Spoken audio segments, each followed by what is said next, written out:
Hello all, welcome to SR smart studies. మన channel ఎవరైనా subscribe చేసుకోకుండా చూస్తున్నట్లయితే please make sure to subscribe and వీడియోని లైక్ చేసి చూడండి. ఇంకా చాలామందికి రీచ్ అవుతుంది. ఈ లాస్ట్ మూమెంట్లో ఈ ఆడియో క్లాసెస్ అనేవి మీరు వర్క్ చేసుకుంటూ కూడా అండ్ హౌస్ హోల్డ్ వర్క్స్లో ఉండి కూడా వింటూ ఉంటే మీకు చాలా యూస్ఫుల్గా ఉంటుంది. ఇంకా ఇలాంటి వీడియోస్ అనేవి ప్లేలిస్ట్లో ఉన్నాయి. ఆ ప్లేలిస్ట్ని ఓపెన్ చేసినట్లయితే మీకు Telugu and English methodology videos కూడా ఉన్నాయండి. అవన్నీ వీడియో క్లాసెస్ ఉన్నాయి.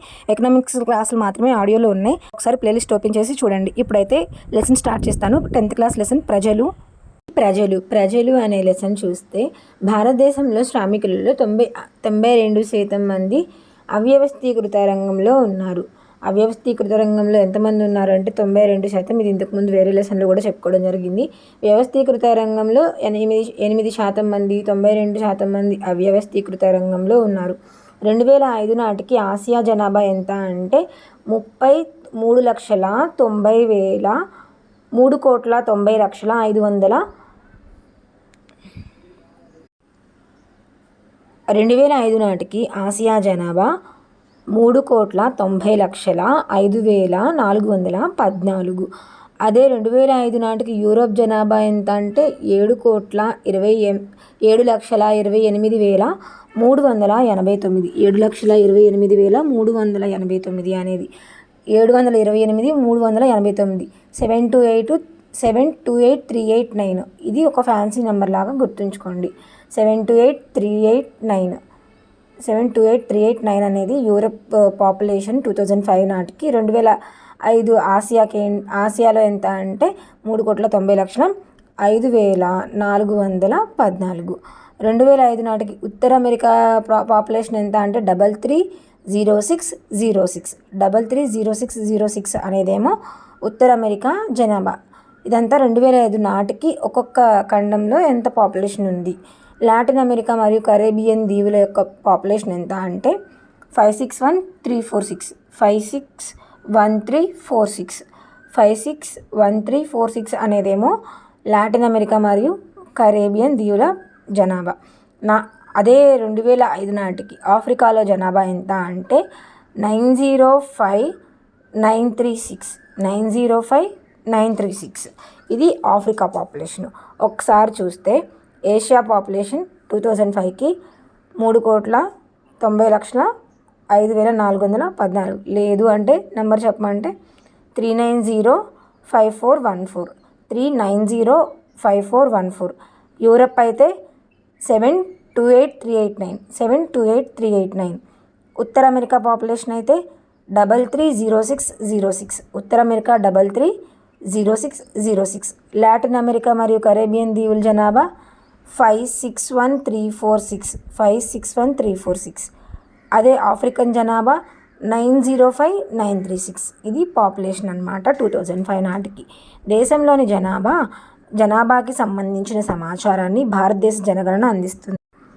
జనాభా అంతటికి సంబంధించిన సమాచారాన్ని పద్ధతి ప్రకారం సేకరించి నమోదు చేయడాన్ని ఏమంటారంటే జనగణన అంటారు. దేశంలో ప్రజలు సమాచారాన్ని సేకరిస్తారు. సమాచారాన్ని సేకరించే వారు ప్రతి ఊరు, పట్టణం, నగరంలోని ప్రతి ఇంటికి వెళ్ళి ఆ ఇంట్లో ఉన్న వాళ్ళ వివరాలు సేకరిస్తారు. ప్రజల వయస్సు, వృత్తి, ఇంటి రకం, చదువు, మతం వంటి అనేక వివరాలను జనగణన అనేది అందిస్తుంది. సెన్సస్ ఆఫ్ ఇండియా అన్న కేంద్ర ప్రభుత్వ సంస్థ ఈ సమాచార సేకరణ నమోదు అనేది చేస్తుంది. జనగణన చేసేది ఎవరు అంటే సెన్సస్ ఆఫ్ ఇండియా. ఈ సంస్థ ద్వారా సమాచార సేకరణ అనేది జరుగుతుంది అనమాట. ఏ సమాచారం అంటే పాపులేషన్ సంబంధించింది. భారతదేశంలో మొదటి జనగణన అనేది ఎప్పుడు జరిగింది అంటే 1972లో ఫస్ట్ టైం అనేది జనాభాని లెక్కించడం జరిగిందనమాట. అయితే మొదటి సంపూర్ణ జనాభా అయితే ఎప్పుడు అంటే 1981లో జరిగింది. అయితేనేమో మొదటి సంపూర్ణ జనగణన ఫస్ట్ సారి జరిగింది అసలు ఎప్పుడు అంటే 1972లో కంప్లీట్గా అంటే ప్రాపర్గా చేసింది ఎప్పుడు అంటే 81లో. అప్పటి నుండి ప్రతి 10 సంవత్సరాలకు ఒకసారి క్రమం తప్పకుండా జనగణన అనేది 2011 వరకు చేయడం జరిగింది. 2011లో ఎంత జనాభా ఉంది అంటే 121,05,69,573. 121,05,69,573 అనేది జనాభా అనమాట. ఈ 120 కోట్ల జనాభాలో 62,31,21,843 మంది పురుషులు ఉండడం జరిగింది. 58,74,47,730 మంది స్త్రీలు ఉన్నారు. 58,74,47,730 58744773 అనేది స్త్రీల యొక్క పాపులేషన్. 62,31,21,843 అనేది పురుషుల యొక్క జనాభా. దేశంలో వివిధ వయసుల్లో స్త్రీలు పురుషులు ఎందరో ఉన్నారో దాన్ని గణన చేయడమే జనగణన అనమాట. వీటి గురించి తెలియజేస్తుంది జనగణన అనమాట. జనాభాకు సంబంధించి ఇది ఒక అత్యంత మౌలికమైన లక్షణం.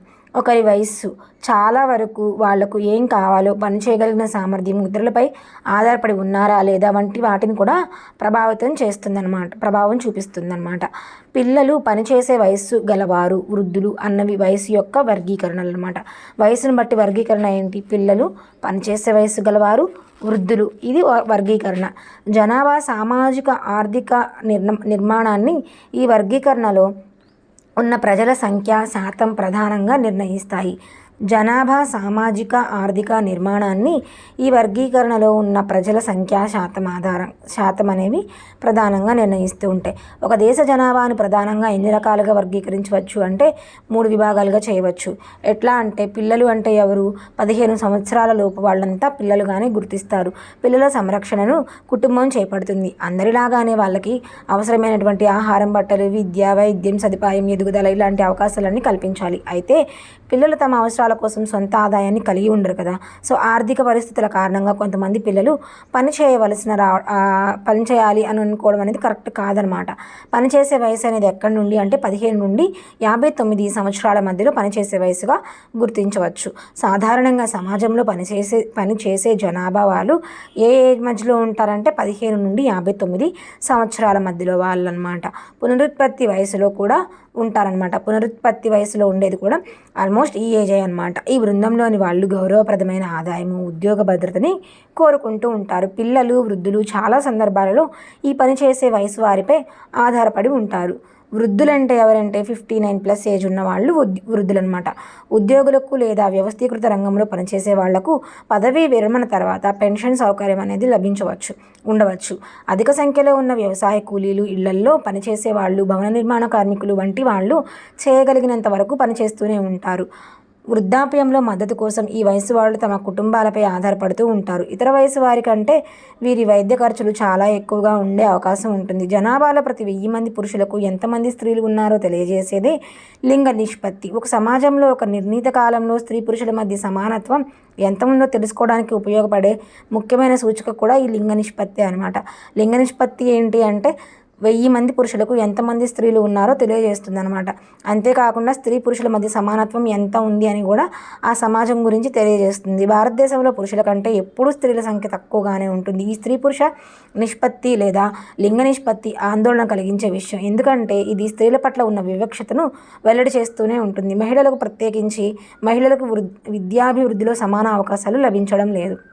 అత్యంత మౌలికమైన పోషకాహారము, శిశు సంరక్షణ, వైద్యము లాంటి వాటిల్లో కూడా మహిళలు వివక్షతకు గురి అవుతున్నారు. అంటే మగపిల్లలకు ఇవి అందించినంత బాగా ఆడపిల్లలకు కూడా అందించట్లేదన్నమాట. ఒకే కుటుంబంలో కూడా ఇది జరుగుతుంది. ఇటువంటి వివక్షత అన్నిసార్లు మనకి బయటకు కనిపించదు. ఒకే పరిస్థితులు ఉంటే మగపిల్లల కంటే ఆడపిల్లలు ఎక్కువగా మనగలుగుతారని వైద్య పరిశోధనలు చెప్తున్నాయి. ఇప్పుడు ఒకే వాతావరణంలో ఒకటే విధమైనటువంటి పరిస్థితులు, వాతావరణం కానీ, ఫెసిలిటీస్ కానీ, చదువుకోవడానికి అవకాశాలు కానీ కలిగించినప్పుడు మగపిల్లల కంటే కూడా ఆడపిల్లలే ఎక్కువగా వృద్ధి సాధిస్తారు అని చెప్పి ఎవరు తెలియజేస్తున్నారంటే వైద్య పరిశోధనల ద్వారా తెలుస్తుందన్నమాట. వివక్షత లేకపోతే మగపిల్లల కంటే ఆడపిల్లల సంఖ్య ఎక్కువగా లేదా సమానంగా ఉండాలి. సెన్సస్ సర్వే నుంచి మనకు మరొక విషయం కూడా తెలుస్తుంది. ఏంటంటే భారతదేశంలో ప్రతి 100 మంది మగపిల్లలకు 103 మంది ఆడపిల్లలు పుడుతున్నారు. అయితే మగపిల్లల కంటే ఎక్కువ సంఖ్యలో ఆడపిల్లలు చనిపోతున్నారు. ఇప్పుడు మనకేంటంటే జనాభా పరంగా చూసుకున్నప్పుడు ఎక్కువగా సంఖ్య అనేది తక్కువగా ఉంటుంది. ఎక్కువ శాతం అనేది ఆడపిల్లల సంఖ్య తక్కువగా కనిపిస్తూ ఉంటుంది కదా. క్రింది వానిలో సరి అయిన వాక్యం గుర్తించండి అన్నప్పుడు పుట్టడం కింద చూసుకున్నప్పుడు 100 మంది మగపిల్లలకు 103 మంది పిల్లలు పుడుతున్నారు ఆడపిల్లలు అనేది ఒక స్టేట్మెంట్గా ఇస్తే చాలామంది 99% చదవకపోతే మాత్రం తప్పు పెడతారనమాట. 100 మంది మగపిల్లలకు 103 మంది ఆడపిల్లలు పుడుతున్నారండి. కాకపోతే ఏంటంటే బ్రతకట్లేదనమాట, ఆడపిల్లలు చనిపోతూ ఉన్నారు. 0 నుండి 5 సంవత్సరాల వయసులో బతికి బట్ట కట్టిన మగపిల్లల సంఖ్య కంటే ఆడపిల్లల సంఖ్య చాలా తక్కువగా ఉంది అని చెప్పి మనకి సెన్సెస్ చెప్తున్నాయన్నమాట. ఆడపిల్లలు బతకడానికి ఎక్కువ అవకాశాలు ఉన్నప్పటికీ ఇలా జరుగుతుందంటే వారి పోషణ సంరక్షణలో ఏదో వివక్షత ఉండాలి. అంటే పుట్టడానికి అవకాశం ఉంది కానీ బ్రతికి పెద్దవాళ్ళు అవడానికి అవకాశం లేదు అంటే ఏంటి? వాళ్ళకి పోషణ సంరక్షణ విషయంలో ఎక్కడో వివక్షత జరుగుతుందని చెప్పి మనకు అర్థమవుతుంది. మహిళలకు సమానత్వం కల్పించిన సమాజాలను లేదా ప్రాంతాలను చూసినట్లయితే వాటి లింగ నిష్పత్తి వేరేగా ఉంటుంది. స్త్రీ పురుషుల మధ్య అసమానతలు ఉండి పురుషులకు అనుకూలంగా స్త్రీల పట్ల వివక్షతతో వ్యవహరించే ప్రాంతాలలో లింగ నిష్పత్తి అసమానంగా ఉంటుంది. ఈ ప్రాంతాలలో అధిక ఆదాయాలు ఉన్నా కూడా ఇలా జరగవచ్చు అనమాట. స్త్రీ పురుషుల మధ్య అసమానతలు ఉండి పురుషులకు అనుకూలంగా స్త్రీల పట్ల వివక్షతతో వ్యవహరించే ప్రాంతాలలో లింగ నిష్పత్తి అసమానంగా ఉంటుంది. ఈ ప్రాంతాల్లో అధిక ఆదాయాలు ఉంటే కూడా ఇలా జరగచ్చు. ఇప్పుడు ఆంధ్రప్రదేశ్ యొక్క లింగ నిష్పత్తి కనుక చూసుకున్నట్లయితే 993. కేరళ యొక్క లింగ నిష్పత్తి ఎంత? 1034 అనేది కేరళ యొక్క లింగ నిష్పత్తి. అమెరికా అయితే 1050 1050 అనేది అమెరికా యొక్క లింగ నిష్పత్తి. 1034 అనేది కేరళ లింగ నిష్పత్తి. ఆంధ్రప్రదేశ్ లింగ నిష్పత్తి 993. క్రింది వారిలో లింగ నిష్పత్తికి సంబంధించి సరైనది సరికానిది లేదా మ్యాచ్ దిస్ అని చెప్పి మనకి స్టేట్మెంట్ వైజ్గా కానీ మ్యాచింగ్ బేస్గా కానీ ఇచ్చే అవకాశం ఉంటుందన్నమాట. భారతదేశంలో కేరళ వంటి కొన్ని ప్రాంతాలలో లింగ నిష్పత్తి మెరుగ్గా ఉంది. మరికొన్ని ప్రాంతాలలో ఈ నిష్పత్తి చాలా తక్కువగా ఉంది.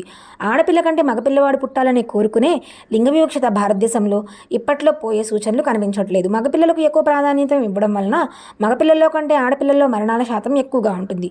మగపిల్లలకు ఇచ్చే సంరక్షణ శ్రద్ధలతో పోలిస్తే ఆడపిల్లల ఆరోగ్యం గురించి జబ్బుల గురించి పట్టించుకోకపోవడం అన్న నిశ్శబ్ద హింస వల్ల ఇలా జరుగుతుంది. అలాగే ఆడ శిశువులు ఉంటారు కదా, ఆడపిల్లల యొక్క భ్రూణ హత్య అనే అంశం కూడా ఉందన్నమాట.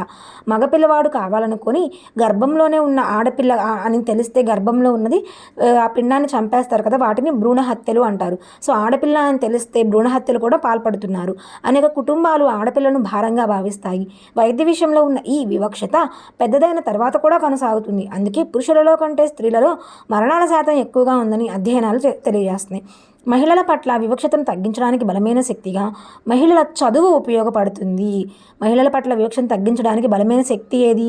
మహిళల యొక్క చదువు. మహిళల అక్షరాస్యత విద్య వల్ల బాలికల్లో మరణ శాతం తక్కువగా ఉంటుంది అనేందుకు, ఆడపిల్లల ఆరోగ్యం పట్ల చూపే వివక్షత తగ్గుతుంది అనేందుకు బలమైన ఆధారాలు ఉన్నాయి. 7 ఏళ్ల పైన ఉండి ఏ భాషలోనైనా అర్థవంతంగా చదవగలిగితే రాయగలిగితే అతడు లేదా ఆమె అక్షరాస్యులుగా పరిగణిస్తారు. ఒక వ్యక్తి అక్షరాస్యులు అని ఎలా చెప్తారు అంటే, ఏ ఏజ్ దాటిన వాళ్ళు అంటే 7 సంవత్సరాలకు పైబడిన వాళ్ళు ఏ భాషలో అయినా కానీ అర్థవంతంగా చదవగలిగినా లేదా చదవగలిగితే మరియు రాయగలిగితే వాళ్ళని అక్షరాస్యులు లిటరసీ ఉంది అని చెప్పి కౌంట్ చేస్తారనమాట. సామాజిక ఆర్థిక ప్రగతికి అక్షరాస్యత కీలకమైనది. భారతదేశానికి 1947లో స్వాతంత్రం వచ్చినప్పుడు జనాభాలో ఎంతమంది అక్షరాస్యులు ఉన్నారంటే 12%, కేవలం 12% మాత్రమే అక్షరాస్యులు ఉండడం జరిగింది 1947లో అనమాట. 2001లో అక్షరాస్యత శాతం అనేది 64.84 అనేది ఎప్పుడు? 2001లో. అదే 2011కు వచ్చేటప్పటికి అక్షరాస్యత శాతం ఎంత పెరిగింది? 74.04గా ఉందన్నమాట. ఇవి నెంబర్స్ అనేవి కొంచెం ఫ్యాన్సీగా ఉండడం వల్ల నేను ఇలా చెప్తున్నాను అనమాట. 64.84 అనేది 2001లో ఉంది. 74.04 అనేది 2011లో జనాభా లెక్కల ప్రకారం అక్షరాస్యత అనమాట. అది ఇండిపెండెన్స్ వచ్చిన కొత్తలో అక్షరాస్యత శాతం ఎంత ఉంది అంటే 12% ఓన్లీ. అయితే 2011 జనాభా గణన ప్రకారం అక్షరాస్యతలో పురుషులకు 82.14%, స్త్రీలకు 65.46% ఉంది. అసలు ఇది చాలా వ్యత్యాసం ఉందన్నమాట. చూడండి, పురుషులకి ఎంత ఉంది అక్షరాస్యత శాతం అంటే 82.14, 82.14% లిటరసీ అనేది పురుషుల్లో ఉంటే 65.46 అంటే ఇది జాతీయ అక్షరాస్యత శాతం కంటే కూడా స్త్రీలలో అక్షరాస్యత శాతం అనేది తక్కువగా ఉండడం జరిగింది. 65.46 అనేది 82.14%తో కంపేర్ చేసుకున్నప్పుడు చాలా వ్యత్యాసం ఉందని చెప్పి మనకు అర్థమవుతుంది. 15 నుండి 59 సంవత్సరాల వయసు ఉన్న వాళ్ళు మనకి వర్క్ చేయగలిగిన కెపాసిటీ ఉన్న వాళ్ళని చెప్పుకున్నాం కదా. సో వీళ్ళని ఏమంటారంటే శ్రామిక జనాభా అంటారు. క్రింది వాళ్ళలో శ్రామిక జనాభా అనగా అని మనకి ఆప్షన్స్ ఇవ్వచ్చు, ఏ ఏజ్ గ్రూప్ వాళ్ళు అని చెప్పి. గుర్తుంచుకోండి, 18 కాదు 15 నుండి 59 సంవత్సరాల వయసు వరకు ఉన్న వాళ్ళని శ్రామిక జనాభా అంటారు. శ్రామిక జనాభా పూర్తి సంవత్సరము లేదా సంవత్సరంలో కొంత భాగం పనిచేస్తారు. ఇది పని అందుబాటు పైన ఆధారపడి ఉంటుంది. గృహిణులు చేసే ఇంటి పని శ్రామిక జనాభాలో భాగం అవ్వదు. క్రింది వానిలో శ్రామిక జనాభాలో ఎవరు భాగం కారు అంటే గృహిణులు చేసే ఇంటి పని అనేది శ్రామిక జనాభా కిందకి రాదనమాట. భారత జనాభా గణన శ్రామిక జనాభాను 4 భాగాలుగా వర్గీకరిస్తుంది. భారత జనగణన ఇండియన్ సెన్సస్ అనేది శ్రామిక జనాభా అంటే ఏ ఏజ్ గ్రూప్ వాళ్ళు 15 to 59 మధ్యలో ఉన్న ఏజ్ గ్రూప్ వాళ్ళని ఎన్ని భాగాలుగా వర్గీకరించింది? 4 భాగాలు. సొంత భూమిని సొంత భూమిని లేదా కౌలుకు తీసుకుని భూమిని సాగు చేస్తున్న రైతులు. సెకండ్ వన్ ఈజ్ ఇతరులు వ్యవసాయ భూములలో కూలి పనికి చేయడానికి వెళ్తారు కదా, వ్యవసాయ కూలీలు అనమాట. గృహ సంబంధమైన పరిశ్రమలలో రైసు మిల్లుల్లో బీడీలు చుట్టేవారు గాను, కుండలు తయారు చేసేవారు గాను, బుట్టలు అల్లడం కానీ, పాదరక్షలు తయారు చేసేవాళ్ళు, అగ్గి పుల్లలు, బొమ్మల తయారీ మొదలైన చిన్న చిన్న పరిశ్రమలు అంటే చిన్న కుటీర పరిశ్రమలు చేసుకుని అంటే ఇళ్లలో చేసుకుంటారు కదా కుటీర పరిశ్రమలు, ఇలాంటి వాటికి సంబంధించి వర్క్ చేసేవాళ్ళు అనమాట. ఫ్యాక్టరీలు, వ్యాపార వాణిజ్య సంస్థల్లో ఉండే రోజువారీ కూలీలు లేదా ఇతర వృత్తుల వారు. ఈ మొత్తం ఈ 4 రకాలుగా ఎవరు చేశారంటే ఇండియన్ సెన్సస్. జనాభా నిరంతరం మారుతూ ఉంటుంది. జనాభా సంఖ్య, విస్తరణ అంశాలు వంటివి నిరంతరం మారుతూ ఉంటాయి. 1 జనాలు, 2 జననాలు, 1 2 మరణాలు, 3 వలసలు అన్న 3 ప్రక్రియల ప్రభావం వల్ల జనాభా అంశాలు మారుతూ ఉంటాయి. ఏ 3 ప్రక్రియల వలన జనాభా అంశాలు మారుతూ ఉంటాయంటే జననాలు, మరణాలు, వలసలు. ఇది మనకి ప్రైమరీ సెక్షన్లో కూడా ప్రైమరీ క్లాసెస్లో కూడా వస్తుందన్నమాట. ఈ 3 పాయింట్స్ వల్ల జనాభా అంటే మార్పులు అనేవి కుటుంబాల్లో వస్తూ ఉంటాయని చెప్పి ఉంటుంది కదా.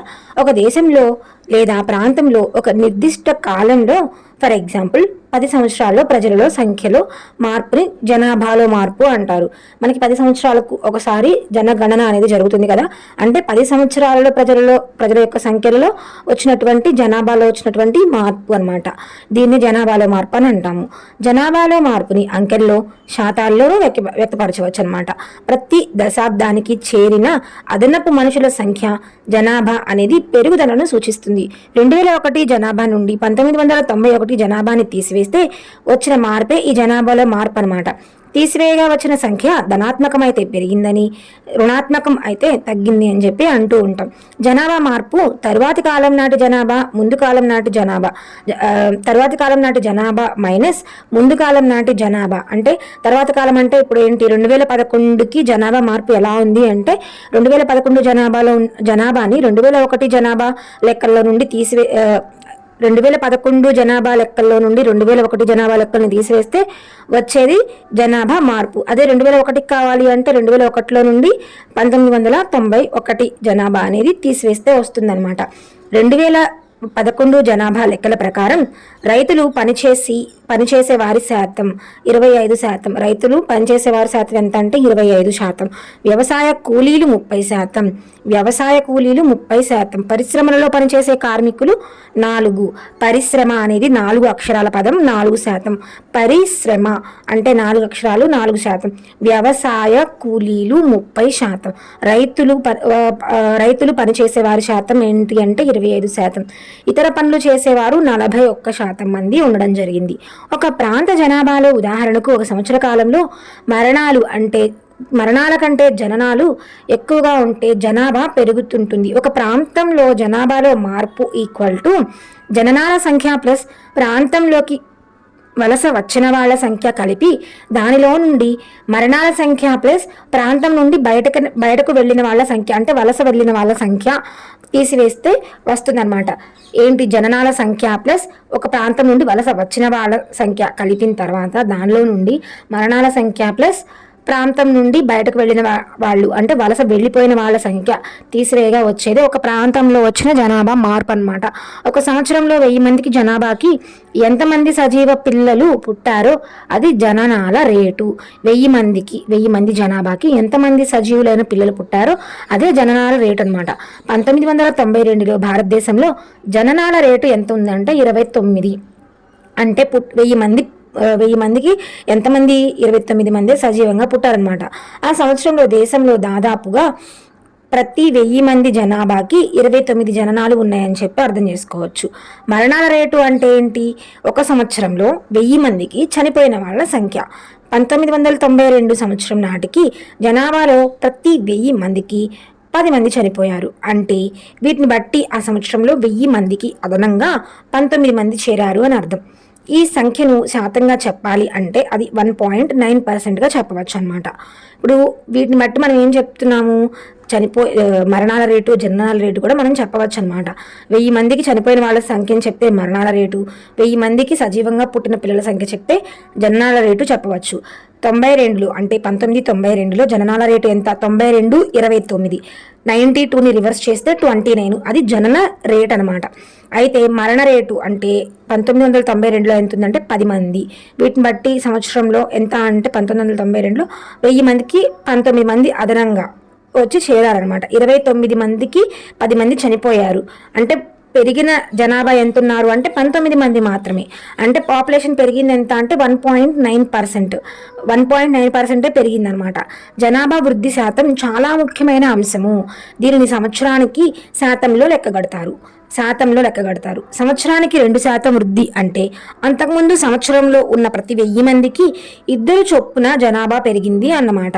అంటే ఏంటి, జనన రేటు మరణ రేటు రెండూ చూసుకొని జనన రేటు మరణ రేటులో నుండి సబ్ట్రాక్షన్ చేసిన తర్వాత ఎవరైతే ఎక్కువగా ఉన్నారు అనేది నెంబర్ వేసుకుంటే అది ఇంతకు ముందు ఉన్న దానికి పెరిగిందా తగ్గిందా, అంటే జనన రేటు ఎక్కువగా ఉన్నప్పుడు మాత్రమే పెరుగుతుంది అనమాట.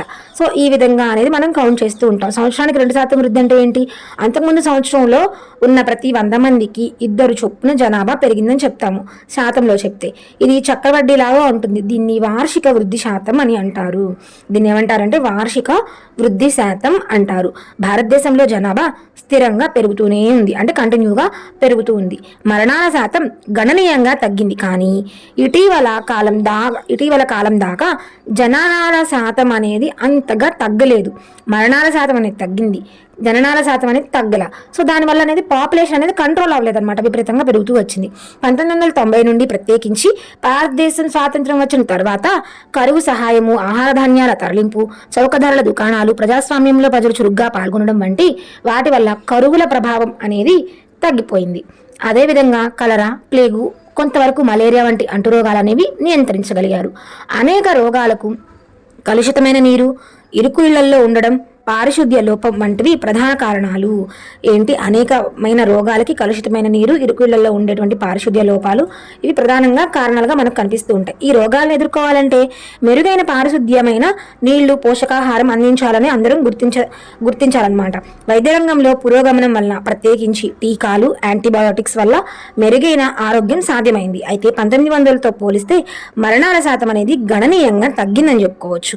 జననాల శాతం ఎక్కువగా ఉండడానికి తగ్గుతున్న మరణాల శాతం తోడై జనాభా వేగంగా పెరిగింది. మొత్తం జనాభాలో చిన్నవాళ్ళు అధిక సంఖ్యలో ఉంటే రానున్న సంవత్సరాల్లో వాళ్ళు ఎదిగి పెళ్లి చేసుకుని పిల్లల్ని కంటారు. పెద్ద సంఖ్యలో యువతలో మొదలుపెట్టినప్పుడు పుట్టే పిల్లల సంఖ్య ఎక్కువగా ఉంటుంది. దంపతులు ఎంతమంది పిల్లల్ని కనాలనుకుంటున్నారు అనేది కూడా జనాభా పెరగడానికి ఒక కారణం, వన్ ఆఫ్ ద రీజన్స్ అనమాట. అయితే 1981 నుండి జననాల శాతం కూడా క్రమేపీ తగ్గుతూ ఉంది. ఫలితంగా జనాభా వృద్ధి శాతం మెల్లిగా తగ్గుతుంది. ఫర్టిలిటీ శాతం అంటే ఏంటంటే ఒక మహిళకు పుట్టే మొత్తం పిల్లలు, పుట్టిన పిల్లలు ఎంతమంది బతుకుతున్నారు, ప్రజలకు ఉండే సామాజిక భద్రత, సమాజంలో మగపిల్లవాడికి ఉండే ప్రాధాన్యత వంటి అంశాల మీద కూడా ఏం ఆధారపడి ఉంటుంది అంటే ఈ జనాభా పెరగడం అనేది ఆధారపడి ఉంటుంది అనమాట. ఫర్టిలిటీ శాతం అంటే ఏంటి, ఒక మహిళలకు పుట్టగలిగే మొత్తం పిల్లలు అనమాట. ఒక మహిళ పునరుత్పత్తి వయసు చివరి వరకు జీవించి ఉండి ప్రస్తుత తీరు ప్రకారం పిల్లలను కంటే పుట్టే మొత్తం పిల్లలను ఫర్టిలిటీ శాతం అని అంటారు.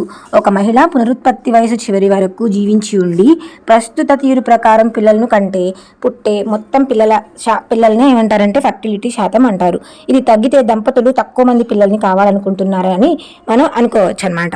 కుటుంబం బయటి అంశాలు ఈ నిర్ణయాన్ని ప్రభావితం చేస్తూ ఉంటాయి. కుటుంబంలో అంశాలు మరియు కుటుంబం బయట అంశాలు కూడా ఈ నిర్ణయం అనేది ఎఫెక్ట్ చూపిస్తూ ఉంటాయి.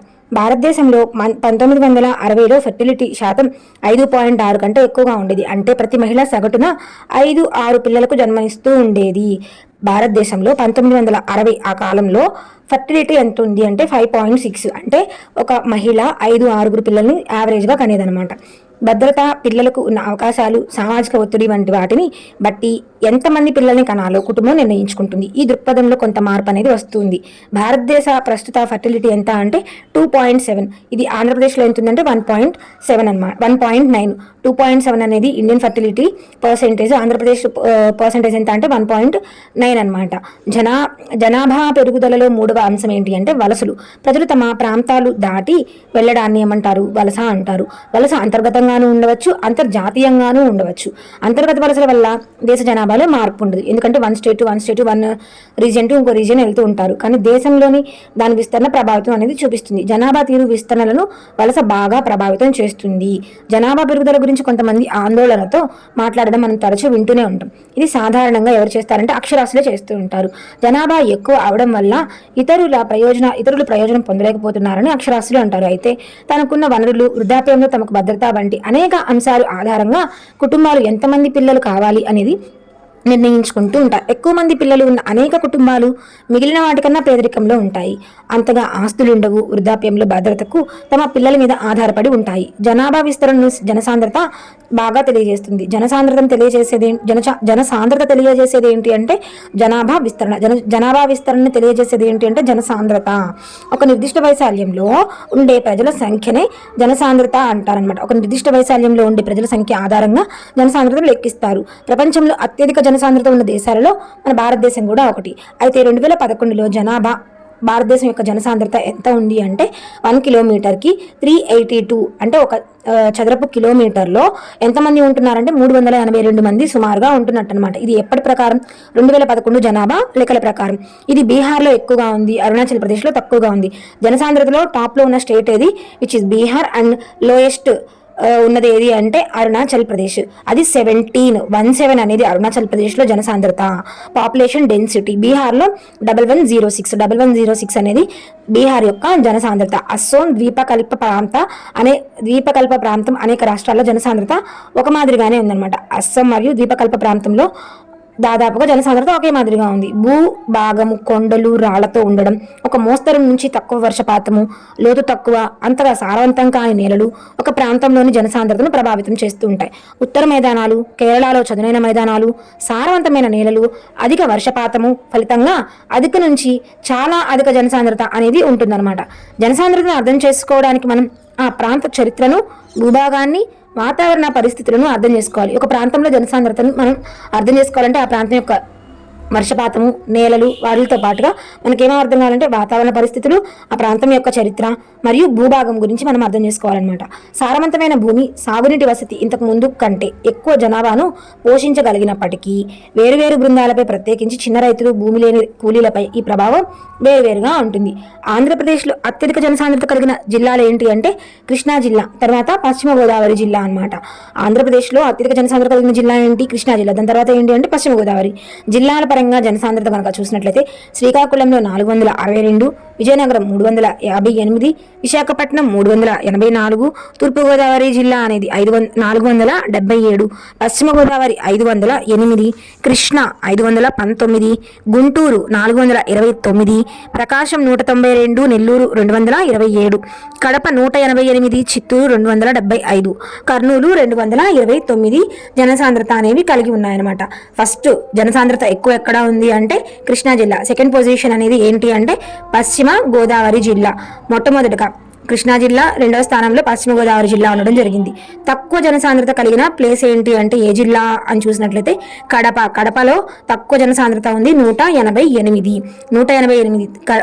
కడప తర్వాత తక్కువ జనసాంద్రత ఎక్కడ ఉంది అంటే ప్రకాశం జిల్లా 192. ప్రకాశం జిల్లాలో 192 జనసాంద్రత అనేది ఉండడం జరిగింది. కృష్ణా 519 జనసాంద్రతతో టాప్ లో ఉంది. దాని తర్వాత పశ్చిమ గోదావరి 508తో టాప్ లో ఉంది. దాని తర్వాత తూర్పు గోదావరి అనేది 477. కృష్ణా, పశ్చిమ గోదావరి, తూర్పు గోదావరి టాప్లో ఉన్నాయి. దాని తర్వాత శ్రీకాకుళం అనేది ఈ మొట్టమొదటి 4 జిల్లాలు అనమాట. కృష్ణా, పశ్చిమ గోదావరి, తూర్పు గోదావరి అండ్ శ్రీకాకుళం. ఈ ఫస్ట్ 4 డిస్ట్రిక్ట్స్ అనమాట పాపులేషన్లో. అది లీస్ట్లో చూసుకున్నట్లయితే ఏంటి కడప, దాని తర్వాత ప్రకాశం జిల్లా, దాని తర్వాత ఏమున్నాయంటే కడపలోనేమో 188, ప్రకాశం జిల్లాలోనేమో 192, అనంతపురం తర్వాత 213, తర్వాత 229తో 227 నెల్లూరు, కర్నూలు 229. ఇది ఆర్డర్ అనమాట. మనం చూసుకున్నట్లయితే ఈ లెసన్లో మనకి మెయిన్గా ఏమున్నాయంటే వివిధ ఖండాల యొక్క పాపులేషన్ ఎంత ఉంది ఏంటి అని చెప్పి ఉంది. ఆసియాలో ఎంత, యూరోప్లో ఎంత అని చెప్పి ఉంది. దాని తర్వాత పాపులేషన్ ఎలా ఫస్ట్ సెన్సెస్ అనేవి ఎలా తీశారు, ఎప్పుడు ఫస్ట్ సెన్సెస్ తీసింది అంటే 1972. 1972లో మొట్టమొదటి జనగణన అనేది జరిగింది. ఎవరు చేశారంటే లార్డ్ మేయో కాలంలో జరిగింది. ఇది పాక్షికంగా జరిగింది, సంపూర్ణంగా కాదు. అదే మొట్టమొదటి సంపూర్ణ జనగణనగా ఎందుకు చెప్తారంటే 1881లో లార్డ్ రిప్పన్ కాలంలో జరిగిందిగా చెప్తామన్నమాట. ఇదే సంపూర్ణంగా జరిగినటువంటి మొట్టమొదటి జనగణనగా చెప్పొచ్చు. అయితే స్వాతంత్రం తర్వాత ప్రస్తుతం జనగణన చేస్తున్న సంస్థ ఏది అంటే census commission of India. Census ఇది ఎక్కడ ఉంది అనమాట, ఎక్కడ ఉంది అని అంటే న్యూఢిల్లీలో ఉండడం జరిగింది. దీని ఏర్పాటు ఏ సంవత్సరంలో జరిగింది? 1948లో జరిగింది. న్యూఢిల్లీలో ఉందన్నమాట ఈ భారత జనగణన అనే సంస్థ అనమాట. 2011లో జనాభా ఎంత ఉంది అంటే భారతదేశం 121,569,573 అనేది ఉండడం జరిగింది అనమాట. ఇప్పుడు ఒక వయసు ఎలా కేటగిరీ వైజ్గా పిల్లల్ని, పనిచేసే వయసు ఉన్న వాళ్ళను మరియు వృద్ధుల్ని ఏజ్ ప్రకారంగా కేటగిరీ చేశారనమాట. 0 to 15 అంటే పిల్లలు అని, 15 to 59 అంటే పనిచేసే వయసు ఉన్న వాళ్ళు అని చెప్పి, వృద్ధులు అంటే 59 అంతకంటే ఎక్కువ వయసు ఉన్నవాళ్ళు అని చెప్పి. అదే 1000 మందికి ఎంతమంది స్త్రీలు ఉన్నారు అని చెప్పి తెలియజేసేదేమో లింగ వివక్షత. లింగ వివక్షత అనేది బాగా లింగ వివక్షత అనేది ఎక్కువగా ఉంటే అక్కడ అక్షరాస్యత తక్కువగా ఉంటుందన్నమాట. సో లింగ వివక్షత అంటే భారతదేశంలో లింగ నిష్పత్తి ఎలా ఉంది అని చూసుకున్నట్లయితే 1900 లింగ నిష్పత్తి చూసుకున్నట్లయితే ఆంధ్రప్రదేశ్ యొక్క లింగ నిష్పత్తి కనుక చూస్తే 993. కేరళ యొక్క లింగ నిష్పత్తి అయితే 1034 కేరళ యొక్క లింగ నిష్పత్తి. అమెరికా యొక్క లింగ నిష్పత్తి అయితే 1050. ఆంధ్రప్రదేశ్ 993 లింగ నిష్పత్తి అన్నమాట. జనాభా మార్పు అనేది ఎలా క్యాలిక్యులేట్ చేస్తారు, ఒక ప్రాంతంలో జనాభా మార్పు ఏ విధంగా ఉంటుంది, జనన రేటు, మరణ రేటు ఇవన్నీ చెప్తూ ఉంటారనమాట. 1992లో ఎంత ఉంది జనన రేటు అంటే జనన రేటు 1992లో 29 ఉంది. మరణ రేటు ఎంత ఉంది? 10 ఉంది. సో ఓవరాల్గా జనాభా వృద్ధి ఎంత జరిగిందంటే 1.9%గా చెప్పవచ్చు అనమాట. 1900తో పోలిస్తే మరణాల రేటు అనేది గణనీయంగా తగ్గిందనమాట. అప్పటికి ఇప్పటికి మరణాల రేటు తక్కువగా ఉండి జనన రేట్ అనేది పెద్దగా జనాల రేట్ అనేది పెరుగుతూనే ఉంది, పెద్దగా మార్పు ఏం లేదు. సో జనాల రేటు పెరుగుతూ ఉండి మరణాల రేటు తక్కువగా ఉండడం వల్ల పాపులేషన్ అనేది పెరుగుతూ వచ్చిందనమాట. 1981 నుంచి జననాల శాతం క్రమేపీ తగ్గుతుంది. ఫలితంగా జనాభా వృద్ధి శాతం అనేది మెల్లిగా తగ్గుతుంది అనమాట. 1981 నుండి జనాల శాతం కూడా క్రమేపీ తగ్గిందనమాట. అప్పుడు ఏమైందంటే జనాభా వృద్ధి అనేది కొంచెం తగ్గిందనమాట. ప్రస్తుతం భారతదేశంలో ఫెర్టిలిటీ శాతం ఎంత ఉందంటే 2.7%. ఆంధ్రప్రదేశ్లో ఎంత ఉందంటే 1.9. అదే 1960లో ఫెర్టిలిటీ శాతం ఎంత అంటే 5.6. అసలు ఫెర్టిలిటీ శాతము అంటే ఏంటంటే ఒక మహిళ పునరుత్పత్తి వయసు చివరి వరకు జీవించి ఉండి ప్రస్తుత తీరు ప్రకారం పిల్లల కంటే ఎంతమంది పిల్లల్ని కనగలుగుతుంది అనేది ఈ ఫర్టిలిటీ పర్సెంట్ అనమాట. 2011 జనాభా లెక్కల ప్రకారం జనసాంద్రత ఎంత ఉందంటే 382. బీహార్లో టాప్లో ఉందన్నమాట 1106తో. అరుణాచల్ ప్రదేశ్ ఏమో లీస్ట్లో ఉంది, 17 వరకు జనసాంద్రత అనేది ఉండడం జరిగింది. ఆంధ్రప్రదేశ్లో జనసాంద్రత ఎక్కువగా ఏ జిల్లాల్లో ఉంది అంటే ఫస్ట్ కృష్ణా, సెకండ్ పశ్చిమ గోదావరి, థర్డ్ అనేది తూర్పుగోదావరి జిల్లా, 4th శ్రీకాకుళం జిల్లా. ఇట్లా ఉండడం జరిగింది. లీస్ట్గా ఎక్కడ కడపలో 188 ఉంది, తర్వాత ప్రకాశంలో 192 ఉంది, దాని తర్వాత అనంతపురంలో 213 అనేది ఉండడం జరిగింది. 213 తర్వాత కర్నూలులో 220, కర్నూలు ఏమో 229, నెల్లూరు ఏమో 227తో ఈ విధంగా జనసాంద్రత అనేది ఉండడం జరిగిందనమాట. ప్రజలు నివాస ప్రాంతాలు నెక్స్ట్ లెసన్ చూస్తే అతి తక్కువ లింగ నిష్పత్తి ఉన్న రాష్ట్రాలు ఏంటంటే హర్యానా, జమ్మూ కాశ్మీరు, పంజాబు, సిక్కిము. ఎక్కువగా లింగ నిష్పత్తి ఉన్న రాష్ట్రాలు ఏంటంటే కేరళ, ఆంధ్రప్రదేశ్, తమిళనాడు. కేరళలో ఎంత అంటే 1034 అనేది లింగ నిష్పత్తి. పేజ్ నెంబర్ 75 10th క్లాస్ 2023 ఎడిషన్లో ఇచ్చారు. హర్యానా లింగ నిష్పత్తి 879, పంజాబ్ లింగ నిష్పత్తి 895, ఆంధ్రప్రదేశ్ లింగ నిష్పత్తి 993, కేరళ లింగ నిష్పత్తి 1034, అమెరికా లింగ నిష్పత్తి 1050. హర్యానా 879, పంజాబ్ 895, ఆంధ్రప్రదేశ్ 993, కేరళ 1034, అమెరికా 1050. ఇవి లింగ నిష్పత్తులు అన్నమాట. చాప్టర్ 7 10th క్లాస్లో ఇది ఎకనామిక్స్ కింద వస్తుంది. ప్రజలు నివాస ప్రాంతాలు అనే లెసన్. ప్రజలు లెసన్కి లింక్గా ఉంటుందని చెప్పి వెంటనే ఈ లెసన్ చెప్తున్నాను.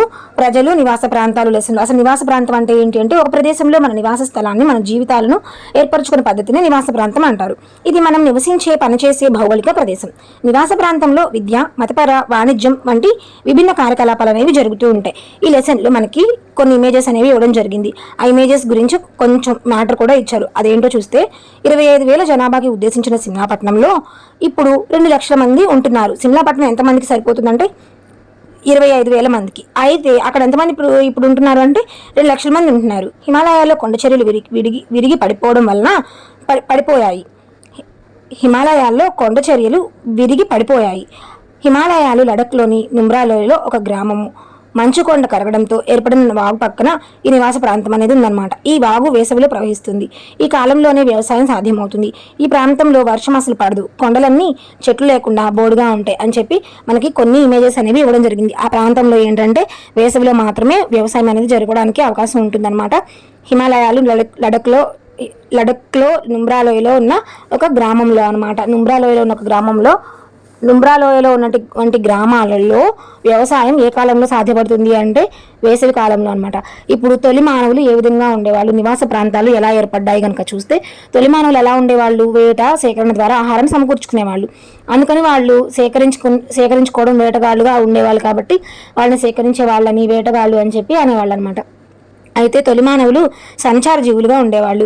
సంచార జీవితం అంటే ఏంటి? ఒక ప్రదేశం నుండి ఇంకో ప్రదేశానికి ప్రయాణం చేస్తూ ఉండడం, ఆహారాన్ని అన్వేషిస్తూ అంటే చెట్ల నుండి పండ్లు సేకరిస్తూ మాంసము, చర్మాలు, ఇతర అవసరాల కోసం జంతువులను వేటాడుతూ ఈ తొలి మానవులు సంచార జీవనం కొనసాగించేవాళ్ళు.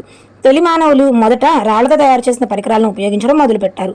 ఈ పరికరాలతో వాళ్ళు సమర్థతతో, నైపుణ్యంతో వేటకి వెళ్ళేవాళ్ళు అనమాట.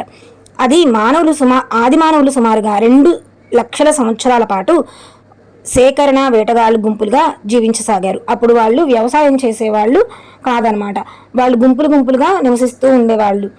అయితే ఆహార సరఫరాలో వచ్చిన మార్పుల వల్ల కొన్ని బృందాలు ఆహార ఉత్పత్తికి, వ్యవసాయానికి పూనుకున్నాయి. సుమారుగా 12,000 సంవత్సరాల క్రితం ఇది జరిగిందనమాట. అంటే వ్యవసాయం అనేది ఎప్పుడు స్టార్ట్ అయింది అంటే 12,000 years ago. ఆహారం సంపాదించుకోవడానికి తొలి మానవులు చాలా దూరాలు తిరగాల్సి వస్తుందన్నమాట. సేకరణ వేటగాళ్ళు సంచార జీవనం గడిపేవాళ్ళు. వ్యవసాయదారులుగా ఒకే ప్రదేశంలో స్థిర నివాసం అనేది ఇప్పుడు ఏర్పడింది. మనకి ఇదే లెసన్లో ఇక్కడ ఏం చేశారంటే ఒక ఇమేజ్ ఇచ్చారు. ఆ ఇమేజ్ గురించి చూస్తే మధ్యప్రదేశ్లో ఒక ప్రాంతం, అదేంటి అంటే భింబెట్కా. ఆదిమానవులు నివసించినటువంటి రాతి గృహ భింబెట్కాలో ఉంది. అయితే ఇది ఏ రాష్ట్రానికి సంబంధించింది అంటే మధ్యప్రదేశ్లో ఆదిమానవులు నివసించిన రాతి గృహ ఎక్కడ ఉంది అంటే భింబెట్కాలో ఉందన్నమాట. అయితే వ్యవసాయం అభివృద్ధి చెందుతున్న కొద్ది ప్రకృతిలోని రీతులను ప్రజలు బాగా అర్థం చేసుకున్నారు. ఋతుచక్రాలు, వాతావరణ పరిస్థితులను ముందుగా ఊహించడము, సాగు పనులు ఏవి ఎప్పుడు చేయాలో బాగా తెలుసుకున్నారు. ఆకాశంలో గ్రహాల కదలికలు వంటివి గమనించడానికి వాళ్ళకి తీరిక, సమయం చిక్కింది. జనాభా కూడా పెరిగింది. జనాభా పెరగడంతో నేత, కుండల తయారీ, లోహాల తయారీ, ఇతర వృత్తుల వంటివి పెరిగాయి.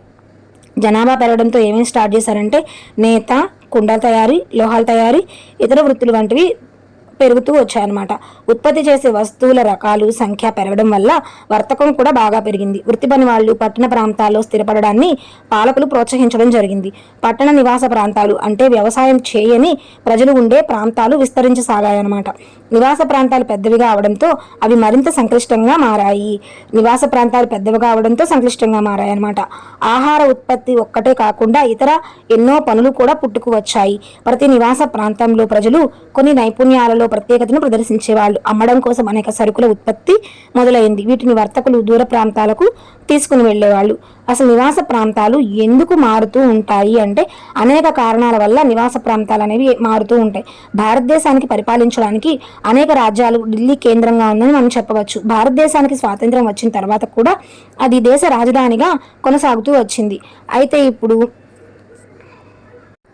దేశ విభజన సమయంలో పెద్ద ఎత్తున ప్రజలు భారతదేశంలోనికి బయటకు వెళ్లారు. దాంతో వలస వచ్చిన ప్రజలకు కొత్త ప్రాంతాలలో నివాసం కల్పించడం ఢిల్లీ నగరానికి ఒక సవాలుగా మారింది.